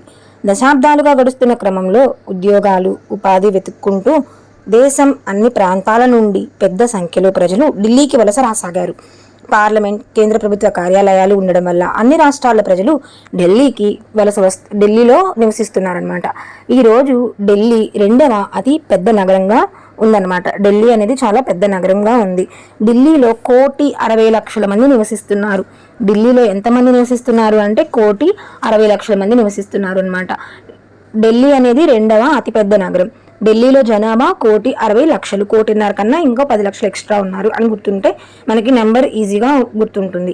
1951లో ఢిల్లీ జనాభా ఎంత ఉంది అంటే 20 లక్షలు. 1951లో ఢిల్లీ జనాభా ఎంత? కేవలం 20 లక్షలు. గత 60 సంవత్సరాల్లోనే దీని జనాభా ఎంత పెరిగింది? 8 రెట్లు పెరిగింది. 1951లోనేమో 20 లక్షలు ఉంటే ఇప్పుడు ఎంత ఉంది అంటే 1,60,00,000. 60 సంవత్సరాల్లో 8 రెట్ల జనాభా అనేది పెరిగింది. ఈ జనాభా పెరుగుదలకు ప్రధాన కారణం వలస వచ్చిన ప్రజలు. ఢిల్లీలో జనాభా ఎక్కువగా ఉంది. ఢిల్లీలో జనాభా పెరగడానికి కారణం ఏంటంటే వలసలు రావడం అని చెప్పి ఇస్తారు. రీజను కరెక్టే. ఎసర్షన్కి రీజన్ సరైన వివరణ. ఢిల్లీలో 1951లో జనాభా 20 లక్షలు. ఢిల్లీలో వలస ఎక్కువగా. ఢిల్లీలో 1951లో జనాభా 20 లక్షలు. ఢిల్లీలో ప్రజెంట్ 1,60,00,000 జనాభా నివసిస్తున్నారు. అయితే ఈ రెండు సరైన స్టేట్మెంట్స్ అవునా కాదా అని చెప్పి అడగచ్చు. లేదా వీటికి గల కారణాన్ని రాజు లేదా ఏదైనా ఒక స్టూడెంట్ ఇలా చెప్పారు, ఒక అప్లికేషన్ బిట్గా చెప్పవచ్చు అనమాట. ఇలా ఇంత పెరగడానికి గల కారణం, ఇంత జనాభా 8 రెట్లు పెరగడానికి 60 సంవత్సరాల్లో కారణం ఏంటంటే వలస వచ్చిన ప్రజలు అని చెప్పి చెప్పవచ్చు. ఈ విధంగా స్టేట్మెంట్ బేస్ కానీ అప్లికేషన్ విధంగా కానీ క్వశ్చన్ అనేది ఫ్రేమ్ అవుతూ ఉంటుంది. ఈ వలసల వల్ల జనాభా తీరు, నివాస ప్రాంతాల తీరు కూడా మారింది. వలసల వల్ల ఏం మారిందంటే జనాభా తీరు మరియు నివాస ప్రాంతాల తీరు కూడా మారిందనమాట. ఢిల్లీలో ప్రజలు నివసించే ప్రాంతాల రకాలను ముందుగా మనం పరిశీలిస్తే ఇక్కడ గణాంకాలు 2000 సంవత్సరం నాటివైనప్పటికీ కూడా ఇప్పటికీ ఇదే ధోరణి కొనసాగుతూ ఉంది. నగరంలో అనేక రకాల మురికివాడలు లేదా పేద ప్రజలు నివసించే ప్రాంతాలు ఉన్నాయి. ఇవన్నీ కూడా అనధికృత కాలనీలుగా మొదలయ్యాయి. అంటే అధికారం అదంతా ఏం లేదు, అనధికృత కాలనీలుగా ఏర్పడ్డాయి. తరువాత వీటిల్లో కొన్ని ప్రాంతాలను స్థానిక అధికారులు గుర్తించారు. వీటిని గుర్తించిన మురికివాడలు పునర్నివాస కాలనీలు లేదా క్రమబద్ధీకరించిన అనధికృత కాలనీలు అని అంటారనమాట. అయితే చట్టబద్ధమైన నివాసాలుగా గుర్తించని గుడిసెలు అంటే ఏంటంటే జోప్డి ఉండే ప్రాంతాలు, అనధికృత కాలనీలు ఉన్నాయన్నమాట. చట్టబద్ధమైన నివాసాలుగా గుర్తించని గుడిసెలు అంటే దా పేరు ఏమిచ్చారంటే జోప్డి ఉండే ప్రాంతాలని అనధికృత కాలనీలు ఉన్నాయన్నమాట. నగరం లోపల కొన్ని గ్రామాలు కూడా ఉన్నాయి. కింది పట్టిక అంటే ఒక పట్టిక ఇచ్చారు. ఆ పట్టిక కనుక మనం చూసినట్లయితే జనాభాలో 24% మాత్రమే పూర్తి చట్టబద్ధ కాలనీలో నివసిస్తున్నారు. ఢిల్లీలో ఎంతమంది పూర్తి చట్టబద్ధమైన కాలనీల్లో నివసిస్తున్నారు అని చూస్తే కేవలం 24% మంది మాత్రమే చట్టబద్ధ కాలనీల్లో నివసిస్తున్నారని చెప్పి చూడవచ్చు మనం. 2000 సంవత్సరంలో జనాభా ఎంత అంటే జోగ్డి ప్రాంతాల్లో 2000 సంవత్సరంలో జనాభా అంచనా ఏంటంటే 20.72 వేలు అనమాట. వేలల్లో ఇచ్చారు. నగరం మొత్తం జనాభాలో శాతం ఎంత అంటే 14.8. మురికివాడలుగా గుర్తించిన ప్రాంతాలేమో 26.64, 19.1 అనేదేమో నగర మొత్తం జనాభాలో శాతం. అనధికృత కాలనీలు 7.40 అయితే నగర మొత్తం జనాభాలో శాతం 5.3. జోప్డి పునర్నివాస కాలనీలు 17.72 వేలు, 12.7 అనేది శాతం నగరం మొత్తం జనాభాలో శాతం. గ్రామాలు 7.40 2000 సంవత్సరంలో జనాభా అంచనా అనమాట. 5.3% అనేది నగరం మొత్తం జనాభాలో శాతము. క్రమబద్ధీకరించిన అనధికృత కాలనీలు 17.76. క్రమబద్ధీకరించిన అనధికృత కాలనీలు మరియు జోప్డి పునర్నివాస కాలనీలు రెండింటికి సేమ్ 2000 సంవత్సరంలో జనాభా అంచనా ఎంత అంటే 17.76 అనమాట. 12.7 అనేది శాతం. నెంబర్ ఈక్వల్గా ఉందంటే పర్సంటేజ్ కూడా సేమ్ ఉంటుంది కదా. నెక్స్ట్ పట్టణ గ్రామాలు ఏంటి అంటే 8.88. 888 లాగా గుర్తుంచుకోండి. 8x అలాగో 888 అలా. 888 ఏంటి? పట్టణ గ్రామాల పర్సంటేజ్ అనమాట. వేలల్లో ఎంతమంది ఉన్నారు? పర్సంటేజ్ వచ్చేటప్పటికి 6.4. 8² ఎంత? 64 కదా. 8.88 కదా. పాయింట్ ఉంది కాబట్టి మనం కూడా పాయింట్ పెట్టుకున్నట్టు. 64కి పాయింట్ పెడితే మధ్యలో 6.4. 8.88 నగరం మొత్తం జనాభాలో శాతం 6.4. ప్రణాళికాబద్ధ కాలనీలు ఏంటి? 33.08 వేలల్లో 2000 సంవత్సరంలో జనాభా అంచనా. అదే నగరం మొత్తం జనాభాలో శాతం అయితే 23.7. మొత్తం ఓవరాల్గా ఎంత అంటే 139.64 అయితే నగరం మొత్తం జనాభా 100% అనమాట. సో ఈ విధంగా ఇచ్చారు. ఇది అంత ఇంపార్టెంట్ కాదు, కానీ ఊరికే ఒక రఫ్ ఐడియా కోసం చూసుకోండి. ప్రతి నగరానికి వివిధ రకాల ప్రాంతాలు రూపొందించడానికి, కేటాయించడానికి సాధారణంగా ఒక మాస్టర్ ప్రణాళిక అనేది ఉంటుంది. ఏ నగరంలోనైనా నివాస ప్రాంతాలు, మార్కెట్లు, పాఠశాలలు, పారిశ్రామిక ప్రాంతాలు, కార్యాలయ ప్రాంతాలు, ఉద్యానవనాలు వంటివి ఉండాలి.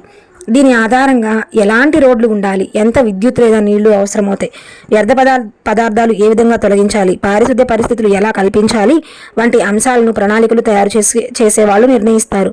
ఢిల్లీకి ఇటువంటి మాస్టర్ ప్రణాళికలు 3 సార్లు తయారు చేశారు. అయితే ఇప్పటి పరిస్థితి చూస్తే ఈ ప్రణాళికలు అమలుపరిచినట్లు కనిపించట్లేదన్నమాట. ఢిల్లీకి ఎన్నిసార్లు మాస్టర్ ప్రణాళికలను తయారు చేయడం జరిగింది? 3 సార్లు. అయితే ఇప్పటి పరిస్థితిని చూస్తే ఈ ప్రణాళికలు అమలుపరిచినట్లు కనిపించట్ల. వాస్తవానికి ఢిల్లీ ప్రణాళికాబద్ధంగా లేదు. ఢిల్లీ ప్రణాళికాబద్ధంగా పెరగలేదు. ప్రణాళికాబద్ధమైన కాలనీలలో అన్ని సదుపాయాలు ఉంటాయి. వివిధ ఉద్దేశాలకు గుర్తించిన ప్రాంతాన్ని ప్రభుత్వం ప్రకటించాలి. ఆ ప్రాంతంలోని నిర్మాణాలు ఆ ఆదేశాలని పాటించాలి. అంటే ఇప్పుడు ఇక్కడ లివింగ్ ఏరియా కోసం అంటే ఇక్కడ లివింగ్ ఏరియానే ఉండాలి. అంటే నివాసయోగ్యమైన ప్రాంతము అంటే అక్కడ ఇల్లే కట్టుకోవాలి. ఇది పార్క్ ఏరియా, ఇది గవర్నమెంట్ ల్యాండ్. అలా నివాసయోగ్యమైనది ఏది, గవర్నమెంట్ యూజ్ చేసుకోవడానికి ఏంటి, పార్కులకి ఏంటి, హాస్పిటల్స్కి ఏంటి అని చెప్పి ఒక ప్రణాళికాబద్ధంగా ముందే గవర్నమెంట్ అనౌన్స్ చేయాలన్నమాట. అలా చేస్తే ఏమవుతుందంటే కరెక్ట్గా అన్నిటికీ యూజ్ చేసుకోవడానికి బాగుంటుంది. ఆ ప్రాంతంలో నిర్మాణాలు ఈ విధంగా అంటే పర్మిషన్స్ కూడా అదే విధంగా ఇస్తూ ఉండాలి. ఒకవైపు నగరాల్లో జనాభా ఏమో వేగంగా పెరుగుతుంది, ఇంకోవైపు ప్రణాళికలు తయారు చేయడంలో ఏ ప్రాంతాలను ఎందుకు ఉపయోగించాలో కూడా ప్రకటించడంలో ఆలస్యం అవుతుంది అనమాట. సో ఆ విధంగా రెండిటి వల్ల అక్కడ ఇలా జనాభా అనవసరంగా పెరిగిపోవడము, అనవసరమైన ప్రాంతాల్లో జనాభా పెరిగిపోయి మురికివాడలు అనేవి పెరుగుతూ వచ్చాయి. ఢిల్లీలో పని కోసం వెతుక్కుంటూ నగరానికి వచ్చిన వాళ్ళు భూమిని ఆక్రమించుకొని ఎటువంటి అనుమతులు లేకుండా, ఎవరి సహాయము ఏ సదుపాయాలు లేకుండా తమ శక్తి మేరకు ఇల్లు కట్టుకుంటారు. ఇవి చాలా కాలం పాటు అనధికృత కాలనీలుగా ఉండిపోతాయి. అంతిమంగా ప్రణాళికను ప్రకటించిన నాటికి ఈ ప్రాంతాన్ని వేరే ఉపయోగం కోసం కేటాయించి ఉండవచ్చు. ఇది క్లిష్టమైన వైరుధ్య పరిస్థితి దారితీస్తుంది. ఇప్పుడు వచ్చిన వాళ్ళు ఎక్కడొక చోటు ఉండాలి. గవర్నమెంట్ ఏమో ఇవి ఉండడానికి నివాసయోగ్యమైన ప్లేసా కాదా అని చెప్పట్లేదు. పోనీ ఎక్కడైనా ఉండడానికి ప్లేస్ ఏమైనా ఇస్తున్నారా అంటే లేదు. సో వాళ్ళు వచ్చిన వాళ్ళు వాళ్ళకి నచ్చిన చోట ఎక్కడంటే అక్కడ నిదానంగా ఇల్లు కట్టేసుకుని అక్కడ అలవాటు పడిపోతున్నారు. మళ్ళీ గవర్నమెంట్ అక్కడ వేరే ప్లేస్ కోసం అలాట్ చేసి ఉండవచ్చు. దానివల్ల ఏమవుతుందంటే అక్కడ జనాభా అనేది క్లిష్టతరమైన పరిస్థితి అనమాట. అక్కడ వాళ్ళని కదిలించడం అనేది, తమ ఇళ్ల నుండి ఖాళీ చేయించుతారని నిరంతరం భయంతో ప్రజలు రాజకీయ మద్దతు కోసం చూస్తూ ఉంటారు. మాస్టర్ ప్రణాళిక ఈ కాలనీల అస్తిత్వాన్ని గుర్తించినందువల్ల వీటికి గుర్తింపు వచ్చే అవకాశం లేదనమాట. ఈ మాస్టర్ ప్రణాళికలో వీటికి ఎటువంటి గుర్తింపు అనేది లేకపోవడం వల్ల ఇంకా వీళ్ళకి గుర్తింపు కూడా ఎటువంటిది రాదనమాట. ఫలితంగా ఈ ప్రాంతాలకు ఎటువంటి సదుపాయాలను స్థానిక ప్రభుత్వాలు కల్పించవన్నమాట. ఇవి గవర్నమెంట్ ఏమీ గుర్తించట్లేదు కాబట్టి గవర్నమెంట్ నుండి ఎటువంటి ఫెసిలిటీస్ కూడా వీళ్ళకి రావు. వీటిలో నివసించే ప్రజలు పేదవాళ్ళు, కానీ నగరానికి అవసరమైన సేవలను వీరు అందిస్తూ ఉంటారు. ఈ పరిస్థితి అవినీతికి దారితీస్తుంది. ఢిల్లీలోని కొన్ని ప్రాంతాలు గతంలో గ్రామాలుగా ఉండేవి. వీటిని పెద్ద రైతులు డబ్బులు పెట్టుబడి పెట్టుకొని వ్యవసాయ క్షేత్రాల్లో ఇల్లు కట్టుకున్నారు, లేదా పెద్ద పెద్ద భవన నిర్మాణదారులు కొనుగోలు చేశారు. ఇది మాస్టర్ ప్రణాళికకు అనుగుణంగా ఉండకపోవచ్చు. కొన్ని సందర్భాల్లో పెద్ద సంఖ్యలో వలస వస్తున్న వాళ్లకు వసతి కల్పించడానికి గ్రామస్తులే తమ ఇళ్లలో మార్పులు చేశారు. కాలక్రమంలో ఇటువంటి కొన్ని కాలనీలకు ఆమోదం లభించింది. సాంప్రదాయ జీవనోపాధులైనటువంటి పాల కోసం గేదెల్ని పెంచడం, మట్టి కుండలు తయారు చేయడం వంటి సేవల అవసరం నగరాలకు ఉంది. కాబట్టి ఈనాటికి నగరంలో కొంతమంది వీటిని కొనసాగిస్తున్నారు. నగరంలో ఒకప్పుడు సాంప్రదాయంగా ఉమ్మడి భూములుగా ఉన్న ప్రాంతాలు బస్తీలుగా, మురికివాడలుగా ఆక్రమణకు గురి అయ్యాయి. అంటే సాంప్రదాయంగా వస్తున్నవన్నీ ఏమో మురికివాడలుగా, బస్తీలుగా ఉన్నాయన్నమాట. ఇవేమో నదీ తీర భూములు కావచ్చు, లేదా అంతకుముందే ఉన్న పచ్చి బయళ్ళైనా అయి ఉండవచ్చు అనమాట. ఇవి స్థానిక సంస్థల కింద ఉండేవి. ఇక్కడ నివసించేవారు పేదవారుగా ఉంటారు. ఈ ప్రాంతాల్లో సరైన బజార్లు, మురికి నీటి వ్యవస్థ ఉండకపోవచ్చు. ఇక్కడ జనసాంద్రత కూడా ఎక్కువగానే ఉంటుంది. సో జనసాంద్రత ఎక్కువగా ఉంటుందని ఆటోమేటిక్గా ఇప్పటి వరకు మనం చూసుకున్న విషయాన్ని బట్టి చూస్తే మనకే అర్థమవుతుంది. వీటిల్లో కొన్నింటిని చట్టపరంగా మురికివాడలుగా ప్రకటించారు, కొన్నింటిని ప్రకటించలేదు. అనేక సందర్భాల్లో భూమి హక్కుకు సంబంధించిన వివాదాలు తలెత్తేవి. ఆటోమేటిక్గా భూమి వివాదాలు అనేవి వస్తూ ఉంటాయి. ప్రజలు ఎంతో కాలంగా ఉంటున్న ప్రాంతం నుండి పెద్ద పెద్ద భవన నిర్మాణదారులు లేదా స్వయంగా ఢిల్లీ అభివృద్ధి సంస్థ ఖాళీ చేయించేది. ప్రజలకు లభించే నష్టపరిహారం వాళ్ళు తిరిగి తమ స్వగ్రామాలకు వెళ్ళడానికి లేదా నగరంలో అనుమతి ఉన్న ప్రాంతంలో నివాసం ఏర్పరచుకోవడానికి కానీ సరిపోయేది కాదనమాట. ఫలితంగా ప్రజలు ఒక ప్రాంతాన్ని ఖాళీ చేసినప్పుడు గుర్తింపు లేని మరొక ప్రాంతంలో భూమిని ఆక్రమించుకుంటారు. ప్రతిసారి ఇదే పునరావృతం అవుతూ ఉంటుంది.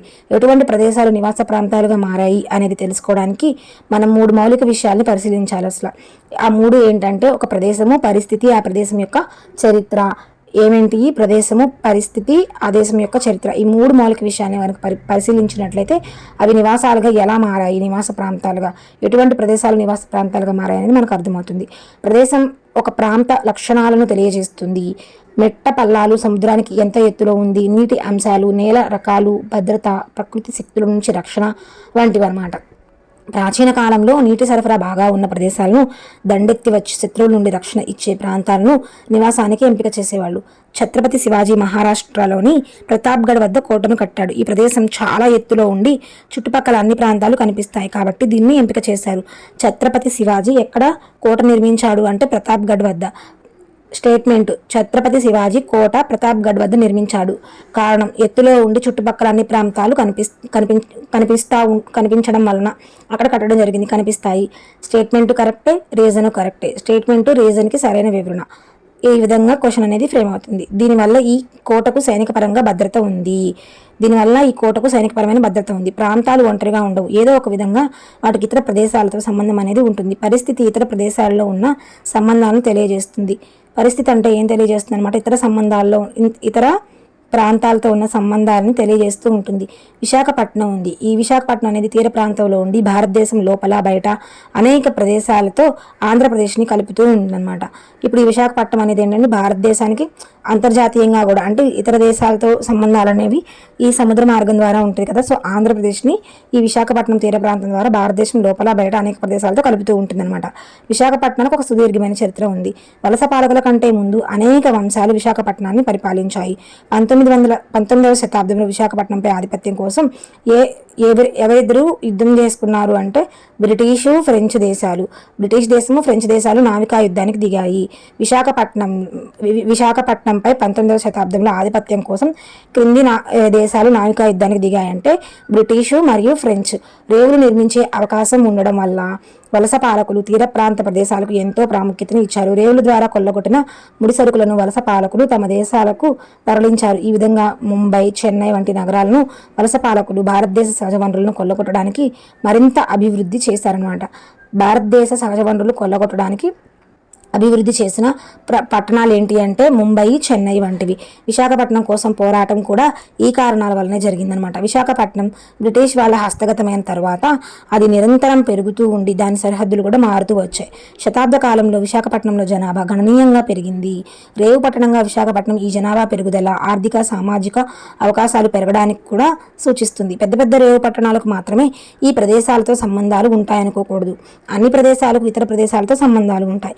ఈ సంబంధాలు ప్రత్యక్షం, పరోక్షమా అన్న దాంట్లో తేడాలు ఉంటాయి. ఈ గ్రామంలో వారం వారం జరిగే సంత ఇతర ప్రదేశాలతో సంబంధానికి ముఖ్యమైన వేదికగా ఉంటుంది. గ్రామాల్లో ఇతర ప్రదేశాలతో సంబంధానికి ముఖ్యమైన వేదిక ఏంటి అంటే వారాంతపు సంతలు. ఈ వారాంతపు సంత ఎంత పెద్దగా ఉంటే ఆ ఊరు అంత పెద్దదనమాట. ఈ సంతలకు చుట్టుపక్కల గ్రామాల వాళ్ళు వచ్చి అమ్మకాలు, కొనుగోలు చేస్తూ ఉంటారు. ఇక్కడ పెద్ద మార్కెట్తో పాటు అనేక సాంస్కృతిక కార్యక్రమాలు జరుగుతూ ఉంటాయి. నాటకాలు, సంగీతం, నాట్యం వంటి అనేక కార్యక్రమాలు కూడా ఇక్కడ జరుగుతూ ఉంటాయి. వారపు లేదా వార్షిక సంతలు ఆ ప్రాంత పశు, వృక్ష, జన్యు సంపదకు చాలా కీలకమైనవి. వారపు లేదా వార్షిక సంతలు అనేవి దేనికి కీలకమైనవి అంటే ఆ ప్రాంతం యొక్క వృక్ష, పశు, జన్యు సంపదకు చాలా కీలకం అనమాట. ఇక్కడ స్థానిక విత్తనాలు, పశువులు అమ్మకాలు, కొనుగోలు అనేవి జరుగుతూ ఉంటాయి. స్థానికంగా విత్తనాలు, పశువుల అమ్మకాలు, కొనుగోలు జరుగుతూ ఉంటాయి. ఈ సంతల వల్ల వేరువేరు గ్రామాల మధ్య వివాహ సంబంధాలు కూడా పెరుగుతాయి. ఇతర ప్రాంతాల్లో మంచి అనుసంధానం ఉన్న ప్రాంతాల్లో మార్కెట్లు, సంతలు బాగా జరుగుతూ ఉంటాయి. నివాస ప్రాంతాల లక్షణాలలో వైవిధ్యత పెరుగుతున్న కొద్దీ వాటిల్లో సంక్లిష్టత కూడా పెరుగుతుంది. కాలక్రమంలో వివిధ స్థాయిల్లో ఉన్న ప్రాంతాల మధ్య అనుసంధానం ఏర్పడింది. మరింత సంక్లిష్ట అవసరాలకు పెద్ద ప్రాంతానికి వెళ్లాల్సి ఉంటుంది. ఒక పెద్ద గ్రామం లేదా చిన్న పట్టణంలో ప్రాథమిక ఆరోగ్య కేంద్రం ఉండవచ్చు. ఇక్కడ జలుబు, దగ్గు, ఫ్లూ, చిన్న గాయాలు వంటి చిన్న సమస్యలకు చికిత్స లభిస్తుంది. అయితే చిన్న ఆపరేషన్ వంటి అవసరాలకు పెద్ద పట్టణాలకి వెళ్లాల్సిన అవసరం రావచ్చు. అదే గుండె లేదా మెదడు ఆపరేషన్ లేదా ఎంఆర్ఐ స్కానింగ్ ఇటువంటి సాంకేతిక సదుపాయాలు ఉన్న పెద్ద నగరంలోని ఆసుపత్రిని దూరానికి వెళ్లాల్సి ఉంటుంది. ఉన్నత సాంకేతిక సదుపాయాలు ఉన్న ఆసుపత్రి సాధారణంగా మారుమూల గ్రామంలో ఉండదు. భారతదేశంలో 35 కోట్ల మంది ప్రజలు అంటే జనాభాలో 1/3 నగరాలు, పట్టణాలలో నివసిస్తున్నారు. ప్రజలు ఎక్కువగా వ్యవసాయేతర పనులు చేపడుతూ నగరాలు, పట్టణాల్లో నివాసం ఏర్పరచుకుంటున్నారు. దీన్నే పట్టణీకరణ అంటారు. పట్టణీకరణ అంటే ఏంటంటే ప్రజలు ఎక్కువగా వ్యవసాయేతర పనులు చేసుకుంటూ నగరాలు, పట్టణాల్లో నివాసం ఏర్పరచుకోవడానికి వెళ్తారు. దీన్ని పట్టణీకరణ అంటారు. భారతదేశంలో 35 కోట్ల మంది ప్రజలు అంటే జనాభాలో ఎన్నవ వంతు అంటే 1/3. నగరాల్లో, పట్టణాల్లో నివసిస్తున్న భారతదేశ జనాభా ఎంత అంటే 35 కోట్ల మంది. 35 కోట్ల మంది అంటే 1/3 అనమాట. దేశంలో అధిక శాతం మంది జనాభా 5.6 లక్షలు గ్రామాల్లో నివసించే వాళ్ళు అనమాట. దేశంలో అధిక శాతం జనాభా ఎక్కడ నివసిస్తున్నారంటే గ్రామాల్లో అనమాట. 5.6 లక్షల గ్రామాలు అనమాట. అప్పుడు 10 లక్షల జనాభా దాటిన నగరాలు 5 ఉండేవన్నమాట. 1,00,000 జనాభా దాటిన పట్టణాలు 40 ఉండేవి. ఈనాడు గ్రామాల సంఖ్య 6.4 లక్షలకు పెరిగింది. గ్రామాల సంఖ్య ఈనాడు ఎంత ఉందంటే 6.4 లక్షలు అనమాట. అయితే గ్రామీణ జనాభా 85 కోట్లుగా మారింది. గ్రామీణ జనాభా ఎంత ఉందంటే 85 కోట్లు ఉంది. పట్టణ జనాభా అయితే 1950లో ఎలా ఉండేదంటే అధిక శాతం జనాభా 5.6 లక్షల మంది గ్రామాల్లో నివసించారనమాట. 1950 టైంలో అప్పుడు ఎంత జనాభా, నగరాలు 10 లక్షల జనాభా దాటిన నగరాలు ఎన్ని ఉండేవి అంటే 5 ఉన్నాయన్నమాట. ఎప్పుడు 1950 కాలంలో 35 కోట్ల మంది భారతీయులు అంటే 1/3 మంది నగరాలు, పట్టణాల్లో నివసిస్తూ ఉండేవాళ్ళు. 1950 కాలంలో అధిక శాతం జనాభా ఎక్కడ ఉండేవాళ్ళు అంటే గ్రామాల్లో. ఎంతమంది అంటే 5.6 లక్షల మంది. 10 లక్షలు దాటిన జనాభా 1950లో ఎన్ని నగరాలు ఉండేవి అంటే 5 మాత్రమే ఉండేవి. 1,00,000 జనాభా దాటిన పట్టణాలు ఎన్ని ఉండేవి అంటే 40 ఉండేవి అనమాట. ఇప్పుడైతే ఎలా ఉందంటే సిచ్యువేషన్ 6.4 లక్షలకు పెరిగింది గ్రామాల సంఖ్య. గ్రామీణ జనాభా అనేది 85 కోట్లుగా మారింది. 3 నగరాలు అంటే మెయిన్గా ఏంటంటే ముంబై, ఢిల్లీ, కోల్కతా. ముంబై, ఢిల్లీ, కోల్కతాల్లో ఒక్కొక్క దాని జనాభా 1,00,000 దాటిందనమాట. 10 లక్షల జనాభా దాటిన నగరాలు 50కి పైనే ఉన్నాయి. 10 లక్షల జనాభా దాటినవి 50కి పైనే ఉన్నాయి. మెయిన్గా ముంబై, ఢిల్లీ, కోల్కతాలో ఒక్కొక్క దానిలో జనాభా అనేది 1,00,000 దాటడం జరిగింది. పట్టణాలు, నగరాల్లో జనాభా పెరుగుదలలో అధిక శాతం సహజ వృద్ధి వల్ల జరిగింది. ఈ పట్టణాల జనాభా కాలక్రమంలో పెరిగింది. చుట్టుపక్కల ఉన్న గ్రామీణ ప్రాంతాలను కలుపుకోవడం వల్ల కొన్ని పట్టణాలు, నగరాలు విస్తరించాయన్నమాట. జనాభా వృద్ధిలో 1/5 మాత్రమే అంటే 1/5 1/5 మాత్రమే గ్రామీణ ప్రాంతాల నుండి పట్టణ ప్రాంతానికి వచ్చిన వలసల వల్ల సంభవించింది. గ్రామీణ ప్రాంతాల నుండి పట్టణ ప్రాంతాలకు వలస వచ్చిన వాళ్ళ సంఖ్య అనేది ఎంత అంటే 1/5 అంత మాత్రమే జనాభా వృద్ధి అనమాట. జనాభా వృద్ధిలో గ్రామీణ ప్రాంతాల నుండి పట్టణ ప్రాంతాలకు వలస వచ్చిన వాళ్ళు ఎంత అంటే 1/5 అనమాట. పట్టణీకరణ పెరుగుతున్నప్పటికీ ఇందుకు అనుగుణంగా అవసరమైన మౌలిక సదుపాయాలు కల్పించబడటం లేదు. రోడ్లు, మురుగునీటి పారుదల, విద్యుత్తు, నీళ్లు, ఇతర ప్రజా సదుపాయాలు అవసరమవుతూ ఉంటాయి కదా. పట్టణ మౌలిక సదుపాయాలు ప్రత్యేకించి రోడ్డు రవాణాను మెరుగుపరచడంతో ప్రభుత్వం జోక్యం కొంచెం ఫలితాలను సాధిస్తుంది. అయితే విద్యుత్తు, నీళ్లు, వైద్య సదుపాయాలు చాలినంతగా భారతదేశంలో అంతగా లేవన్నమాట. పట్టణాలు, నగరాల్లో పేద ప్రజల పరిస్థితి ఈ విషయంలో మరీ దారుణంగా అయిపోయిందనమాట. భారతదేశంలో పట్టణాలు మన దేశ ఆర్థిక అభివృద్ధికి ఏ విధంగా దోహదం చేస్తాయని చూస్తే పారిశ్రామిక కార్యకలాపాల కంటే ఆర్థిక, బీమా, స్థిరాస్తి వంటి సేవారంగ కార్యకలాపాలు, రవాణా, నిల్వ, సమాచార ప్రసారాల వంటి సేవల వాటా ఎక్కువగా ఉందన్నమాట. భారతదేశంలో పట్టణ ప్రాంతాల్లో సేవారంగమే ఎక్కువగా ఉంది. గత కొన్ని దశాబ్దాలుగా పారిశ్రామిక ఉత్పత్తిలో చెప్పుకోదగిన ప్రగతి అనేది లేదనమాట. పట్టణాలు, నగరాల్లో ఉండడము, అక్కడికి వలసపోవడము కొంతమందికే వరంగా ఉంది. గ్రామీణ ప్రాంతాలతో పోలిస్తే పట్టణ ప్రాంతాల్లో పేదరిక స్థాయి తక్కువగానే ఉన్నప్పటికీ అధిక ఆదాయము, తక్కువ ఆదాయం గల కుటుంబాల మధ్య వ్యత్యాసం చాలా ఉందన్నమాట. ఈ వ్యత్యాసాలు పట్టణాలు, నగరాల్లో ఇంకా పెరుగుతుంది. పట్టణ ప్రాంతాల్లో ఇతర కులాల వారితో పోలిస్తే షెడ్యూల్ కులాలు లేదా జాతులు ప్రజల ఆదాయాలు చాలా తక్కువగా ఉన్నాయి. ఇదంతా చాలా జనరల్ టాపిక్ అండి. ఒక్కసారి చదువుకొని అక్కడక్కడ మెయిన్ పాయింట్స్ ఉన్నాయి, అవి చదువుకుంటే సరిపోతుంది. 2009-2010లో షెడ్యూల్ కులాలు లేదా జాతులకు చెందని పట్టణ ప్రాంతాల్లో ప్రజలలో పేదరికం 1/6 ఉండగా షెడ్యూల్ కులాలు లేదా జాతులు ప్రజలలో అది అంతకు రెట్టింపుగా ఉంది. 2009-2010 షెడ్యూల్ కులాలు లేదా జాతులకు చెందని వారు అంటే రిమైనింగ్ వాళ్ళు పట్టణ ప్రాంతాల్లో పేదరికం అనేది 1/6 ఉంటే షెడ్యూల్ కులాలు లేదా జాతులు ప్రజల్లో అది ఎంత ఉందంటే రెట్టింపు ఉందని చెప్పుకోవచ్చు. అంటే 1/3 ఉందని చెప్పుకోవచ్చు. ఆ ప్రదేశాలలో అధిక శాతం మహానగరాలలో కాకుండా అవ్యవస్థీకృత రంగాలలో పనిచేస్తున్నారు.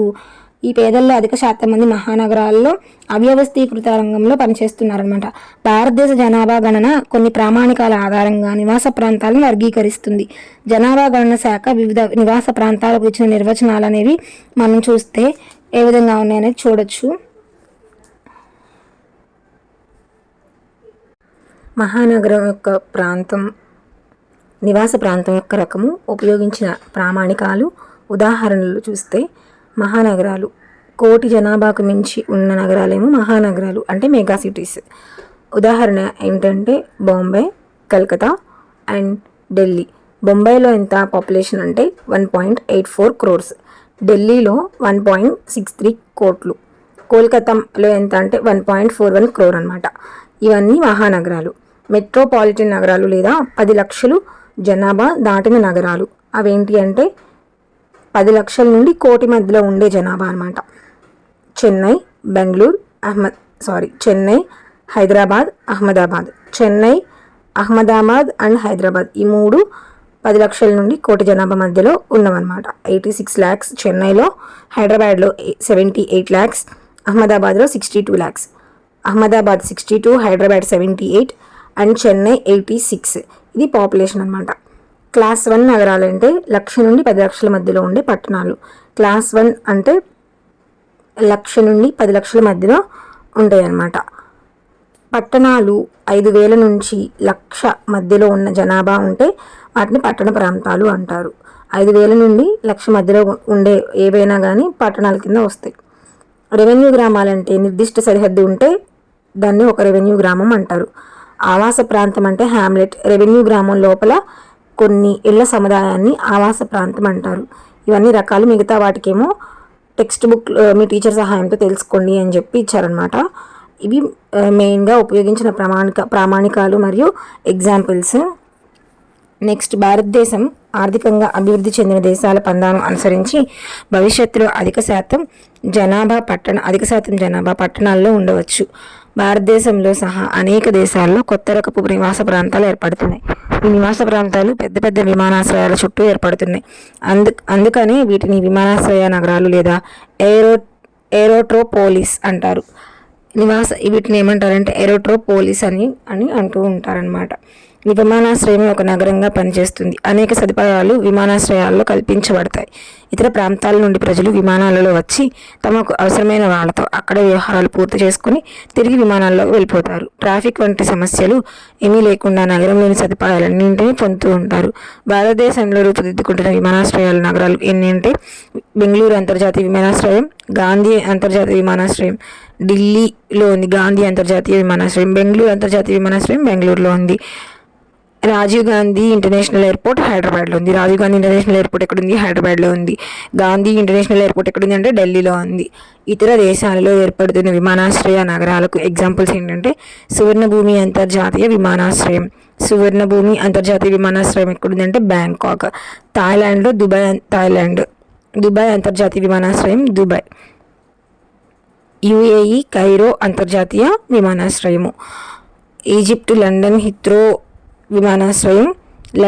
ఈజిప్ట్లో ఏముంది అంటే కైరో అంతర్జాతీయ విమానాశ్రయం కైరోలో ఉంది. లండన్ హిత్రో విమానాశ్రయం అనేది లండన్, యునైటెడ్ కింగ్డమ్లో ఉండడం జరిగింది. ఇవన్నీ విమానాశ్రయాలు. ఇతర దేశాల్లో ఉన్నటువంటిది చాలా ఇంపార్టెంట్గా గుర్తుంచుకోండి. రాజీవ్ గాంధీ ఇంటర్నేషనల్ ఎయిర్పోర్ట్ అయితేనేమో హైదరాబాద్లో ఉంది. ఇందిరాగాంధీ అంతర్జాతీయ విమానాశ్రయం అయితే ఢిల్లీలో ఉంది. రాజీవ్ గాంధీ అయితేనేమో హైదరాబాదు. ఇతర దేశాల్లో ఉన్న వాటికి ఉదాహరణలు ఏంటంటే సువర్ణభూమి అంతర్జాతీయ విమానాశ్రయం బ్యాంకాక్, అది థాయిలాండ్ దేశంలో ఉంది. దుబాయ్ అంతర్జాతీయ విమానాశ్రయం Dubai, UAE United Arab Emirates. Cairo అంతర్జాతీయ విమానాశ్రయం కైరో, ఈజిప్ట్. లండన్ హిత్రో విమానాశ్రయం అనేది లండన్, యునైటెడ్ కింగ్డమ్లో ఉండడం జరిగిందనమాట. పట్టణీకరణ పెరగడం అంటే ప్రజల అవకాశాలు పెరగడం, ఆర్థిక కార్యకలాపాలు పెరగడం వంటి ఒకటే కాదు, దానివల్ల ఎన్నో సమస్యలు కూడా ఉత్పన్నం అవుతాయి. అంటే పట్టణీకరణ అనగానే ఆర్థిక కార్యకలాపాలు పెరుగుతాయి, ప్రజలకి ఆపర్చునిటీస్ బాగా వస్తాయి. అదొకటే కాకుండా సమస్యలు కూడా వస్తూ ఉంటాయి. పెరుగుతున్న పట్టణ జనాభాకు గృహ వసతి కావాలి, వాళ్లకు నీటి సరఫరా ఉండాలి, మురుగు నీరు, ఇతర వ్యర్థాలు తొలగించుకునే విధానం ఉండాలి. వీటన్నిటి వల్ల పర్యావరణంపై ఒత్తిడి పెరుగుతుంది. వాహనాల వినియోగం పెరగడం వల్ల పట్టణాల్లో కాలుష్యం పెరుగుతుంది. ఇది ఆరోగ్య సమస్యలకు సమస్యలకు, స్థానికంగా వాతావరణ మార్పులకు దారితీస్తుంది. మురికి నీటి తొలగింపు సరిగా లేకపోతే అది ఎన్నో అంటువ్యాధులకు దారితీయవచ్చు. పట్టణీకరణ పెరగడంలో ఒక సమస్య. భూమిలో కలిసిపోని లేదా కుళ్ళిపోవడానికి ఎక్కువ సమయం పట్టే పదార్థాల వినియోగం పెరుగుతుంది. దీనివల్ల ఏంటంటే చెత్తను తొలగించవలసిన అవసరం ఉంటుంది. పట్టణ ప్రాంతాలు విస్తరిస్తూ ఉండడంతో వీటిని చెత్త శుద్ధి కర్మాగారాలకు తీసుకువెళ్తున్నారు లేదా గ్రామీణ ప్రాంతాల్లో పడేస్తున్నారన్నమాట.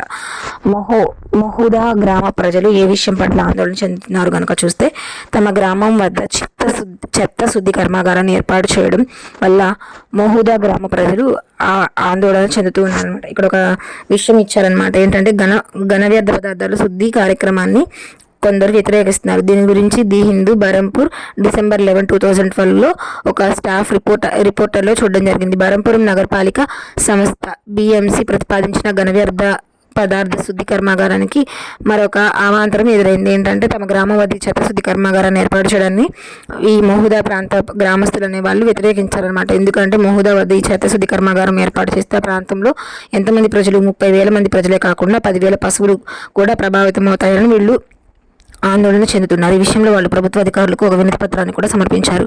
BMC ప్రతిపాదిస్తున్న చెత్తశుద్ధి కర్మాగారంపై మహూదా పంచాయతీ సర్పంచ్ అయినటువంటి సాధనా మోహంతితో, ఈ సాధనా మోహంతి ఎవరు అంటే ఈ గ్రామం యొక్క సర్పంచ్ అనమాట. ఏ గ్రామము అంటే మహూదా గ్రామం యొక్క సర్పంచ్ పేరు ఏంటి అంటే మహూదా గ్రామము మోహంతి.